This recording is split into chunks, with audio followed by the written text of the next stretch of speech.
terlibat dalam individu dalam pendidikan inklusif, arahan kepada masyarakat dan juga negara. Datuk harus memberhentikan musyawarah. Okay, sekian. Seterusnya kita mendengar daripada hujah daripada pembangkang. Kepada Ustaz, sila mulakan hujah anda. Bismillahirrahmanirrahim.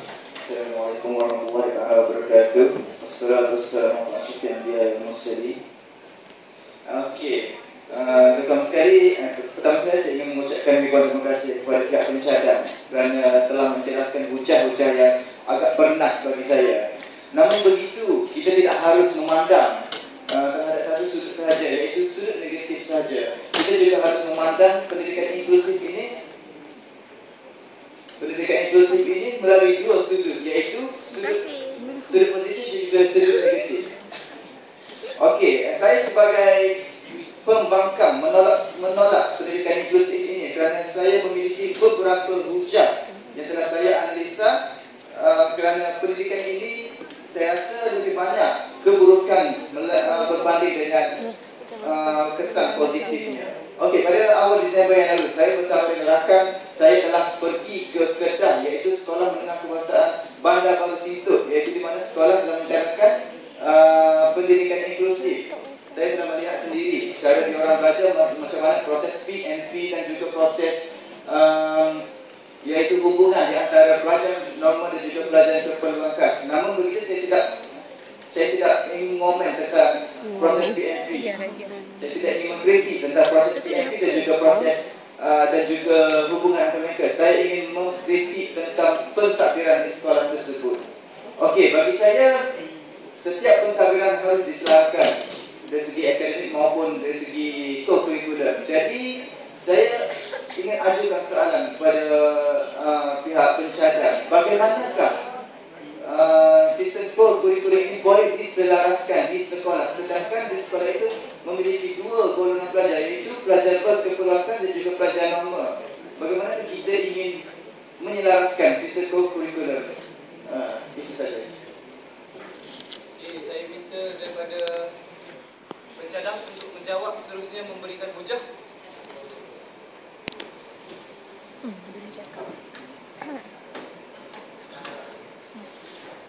Bismillahirrahmanirrahim. Terima kasih ujian kepada pihak pembangkang yang atas soalan yang telah diajukan, itu bagaimanakah kita untuk masalah ataupun melaksanakan kesamaan keserakahan di antara pelajar normal dan juga pelajar yang berkeperluan dalam sistem pentadbiran atau sistem pelaksanaan kurikulum. Seperti mana yang kita tahu bahawasanya di sekolah kita tahu bahawa pelajar yang pembelajaran atau pendidikan inklusif merupakan satu pembelajaran di mana pelajar normal ditempatkan bersama-sama dengan pelajar yang berkeperluan khas. Di situ dari segi kira SFNP ia nampak keseramataan di mana pelajar yang berkeperluan khas juga mampu untuk berdaya saing dalam sistem pendidikan ataupun kemungkinan besar daripada pelajar-pelajar yang berkeperluan khas ini mempunyai satu mentaliti ataupun kecerdikan kepandaian yang setara dengan pelajar normal. Tetapi daripada persoalan yang dinyatakan ataupun yang telah diajukan oleh pihak pembangkang, ia tidak memfokuskan pada sistem pendidikan ataupun sistem PNP, namun dijurumuskan kepada lebih pada bahagian kurikulum. So, saya ingin menerangkan di sini bahawa bahagian kurikulum bagi saya daripada pihak pencadang yang untuk menemukan atau meneruskan sistem inklusif ini, kita akan menempatkan kedua bahagian, iaitu satu bahagian untuk pelajar normal dan juga satu bahagian untuk pelajar berkeperluan khas. Mana dari segi aspek kurikulum kita tidak boleh menerapkan ataupun membuat penaksiran yang satu keseramataan kepada dua pihak, kerana kita dapat tahu bahawasanya pelajar-pelajar berkeperluan khas ini mempunyai keperluan individu mereka itu sendiri berbanding pada pelajar normal. Dari segi fizikalnya kita dapat tahu bahawa pelajar-pelajar berkeperluan khas ini mempunyai satu keperluan yang tidak sama dengan pelajar-pelajar normal. Oleh itu bagi saya pelajar-pelajar yang berkeperluan khas ini perlulah diasingkan daripada pelajar normal. Contohnya jika kita melaksanakan satu sistem ataupun pertandingan kurikulum ada sebagainya maupun di peringkat sekolah, daerah maupun negeri, seperti mana yang kita tahu dari dulu sehingga sekarang. Ada Adakah pandangan? Adakah apa dia boleh? Okey, melalui pencarian tadi dia menyebut bahawa sukan ini dari segi daerah negeri, namun itu soalan saya hanya pada skop sekolah sahaja. Bagaimanakah skop kurikulum itu dijadikan skop sekolah sahaja, tidak perlu untuk mengkritik bagian negeri ataupun daerah. Jawab terus kepada saya. Okey, terima kasih. Sebenarnya saya menyatakan sebagai daerah negeri maupun pasal itu hanyalah contoh sebenarnya. Bagi saya sekarang ni tadi memberikan contoh di peringkat-peringkat. Okey, kita ambil fokusnya pada yang lebih kecil. Dari skop hanya penghasilan daripada pelaksanaan sekolah. Okey, sebenarnya kita tahu penghasilan ataupun penghasilan ataupun peraktivitian dalam sekolah seperti mana kita tahu adanya golongan-golongan ataupun kumpulan-kumpulan kecil yang telah dibahagikan untuk merealisasikan tahap pencapaian mereka. Contohnya di peringkat sekolah rendah kita ada pertandingan di bawah umur 12 tahun. Siapa bergerak-gerak ni tu? Bawah 12 tahun dan juga 18 tahun. Oleh itu, saya di sini menegaskan bahawa kita juga boleh membuat ataupun merealisasikan bahawa pelajar-pelajar yang terkeluar ini hanyalah bertanding di dalam golongan-golongan pelajar terkeluar juga. Dan golongan pelajar yang nomor ini hanya bertanding dalam golongan yang pelajar nomor saja. Jika kita menjurus ataupun menggabungkan kurikulum keselamatan dengan pelajar-pelajar nomor dan juga pelajar yang terkeluar, di sini kita tidak akan mendapat satu penghasilan ataupun produktiviti yang sama. Bagi sila gunung macam anda. Maksudnya di sini saya tidak bersetuju dengan pencarian ataupun saya menolak sekeras-kerasnya bahawa program ini perlu diseraskan kerana ia akan membuatkan persaingan ini menjadi tidak sihat di antara golongan pelajar normal dan juga pelajar yang berkelas. Terima kasih OIB. Terusnya Yang ada. bagi pihak pembangkang sila hujahkan hujah anda.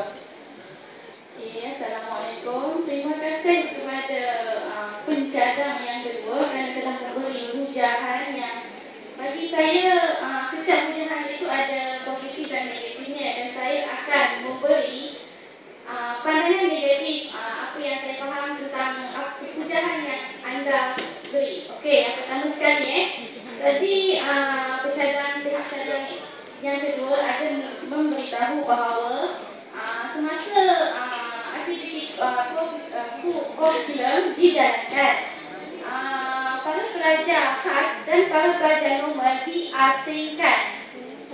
Di sini kita nampak bahawa wujudnya diskriminasi antara pelajar normal dengan pelajar khas. Sedangkan pendidikan inklusif ini adalah gabungan di antara pelajar khas dengan pelajar normal.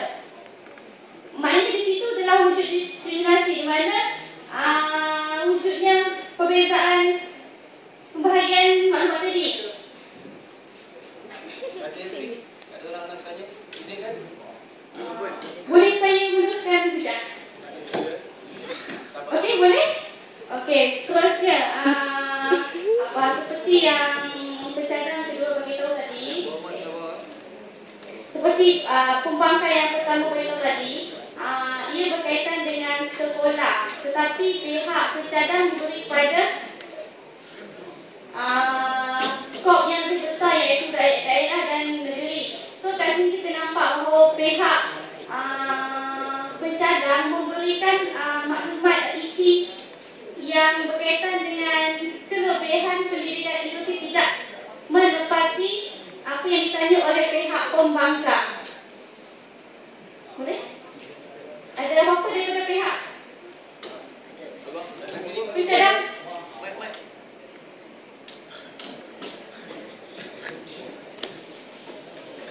Terima kasih. Okey, pihak pembangkang banyak mempersoalkan tentang kurikulum. Apa yang rakan yang saya sampaikan atau ucapkan mengenai kurikulum tersebut memang benar. Kurikulum antara pelajar normal dan pelajar berkebutuhan khas perlu diasingkan. Pendidikan inklusif ini digabungkan adalah dari segi kurikulum, bukan kurikulum. Apa mereka digabungkan dalam kurikulum ini tidak akan menimbulkan persaingan kerana pelajar yang tidak normal ataupun pelajar berkeperluan khas bersaing dengan pelajar yang normal, secara automatik kita dapat keputusan yang secara automatik sememangnya pelajar normal yang akan lebih menonjol daripada pelajar berkeperluan khas. Jadi berbanding dengan kurikulum, ada pelajar yang berkeperluan khas ini mempunyai tahap kecerdasan yang melebihi pelajar-pelajar yang normal. Jadi pendidikan inklusif ini bukan kita cakap gabungkan mereka dalam bidang kurikulum dan pro-kurikulum. Pendidikan inklusif ini kita gabungkan mereka di dalam bidang kurikulum, di mana mereka tadi saya sudah telah terangkan definisi secara umum. Mereka ini diintegrasikan atau mereka ini digabungkan dalam kelas yang sama supaya mereka mendapat kemudahan belajar seperti kanak-kanak normal yang lain. Masih ada. Habiskan hujah ataupun telah dihabiskan? Habiskan hujah. Ada hujah lagi? Okey. Abang mic kuat sikit.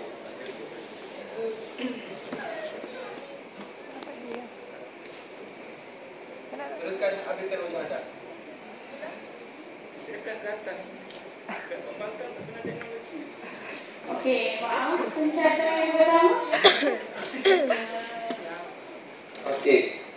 Jawab soalan. Kalau nak kira tak cukup lagi. Sebab masa pun dah tutup. Kita bagi. Okey, jawab soalan. Jawab soalan dan Terus. Rumusan. Apa rumusan saya nampak tadi? Pihak pembangkang. Pihak petadang. Apa ni? Pihak pembangkang sendiri nak laksanakan pendidikan inklusif di sekolah. Bagi pihak pembangkang. Bagi pihak pembangkang sendiri. Bagi pihak pembangkang, kami tidak setuju pendidikan inklusi ini dilaksanakan di sekolah. Disebabkan terdapat beberapa masalah yang Ustaz Ani cakap sendiri, iaitu dari segi masalah pentadbiran dan masalah kurikulum tadi. Okey. Saya cakap yang itu.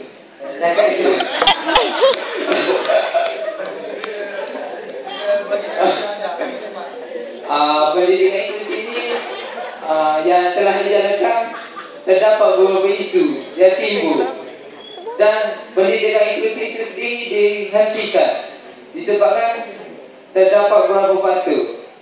Antaranya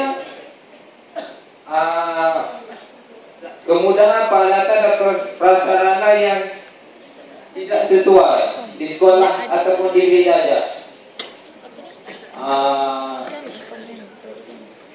Dan untuk melakukan pendidikan inklusi ini perlu menentukan dasar untuk perkembangan pendidikan inklusif.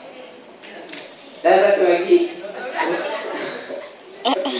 untuk melaksanakan pendidikan inklusif ini timbul isu penyediaan pembelajaran dan pengajaran yang bersesuaian.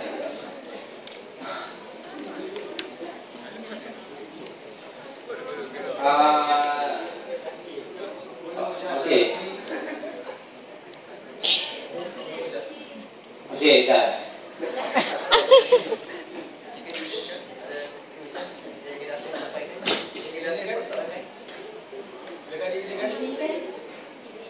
Terima kasih kepada rakan pasukan saya.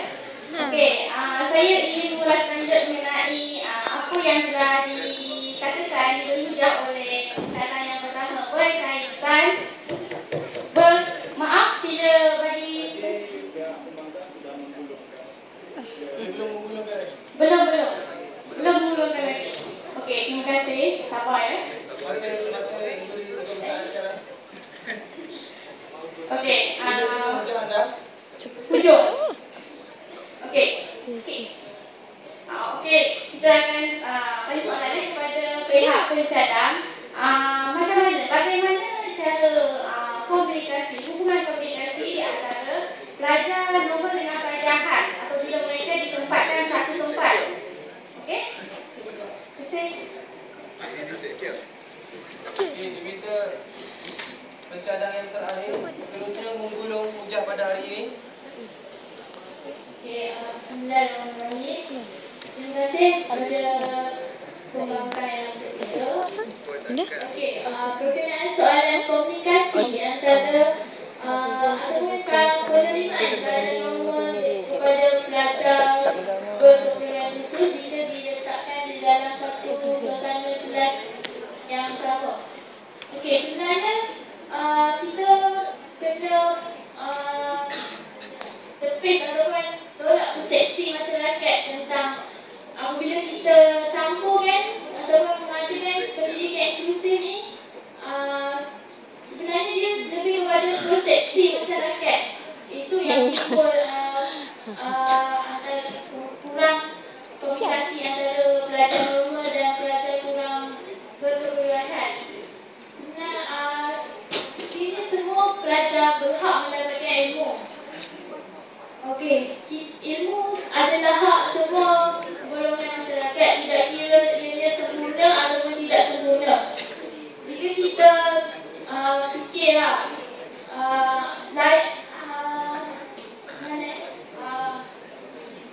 tidak semua ketentuan Allah itu sempurna. Okay. Jadi kita perlu beri peluang kepada golongan yang tidak sempurna. Mereka juga punya hak untuk mendapatkan pendidikan, untuk meneruskan kehidupan. Okey. Kesunya saya sebagai model.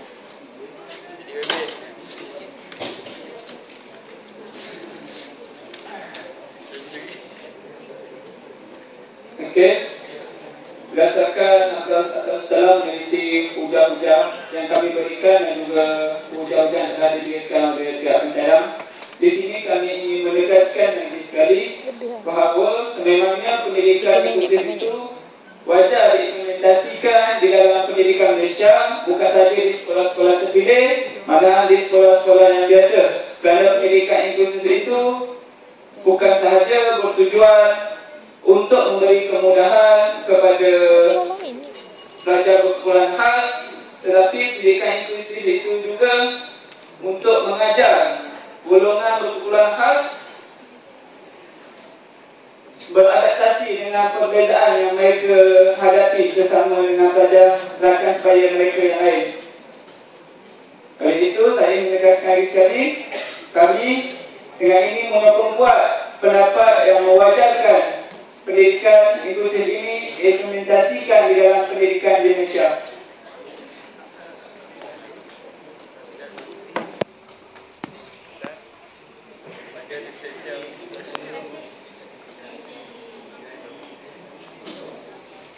Terima kasih kepada para pembangkang dan para pencadang, di mana debat perdana tadi hangat-hangat juga ya.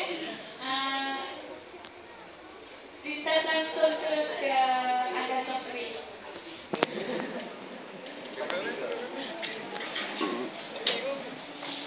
Okey, terima kasih pada sahabat saya. Seterusnya saya teruskan dengan Datuk. Boleh bagi sedikit komen atau pendapat tentang perdebatan pendidikan inklusif tadi? Ya, terima kasih.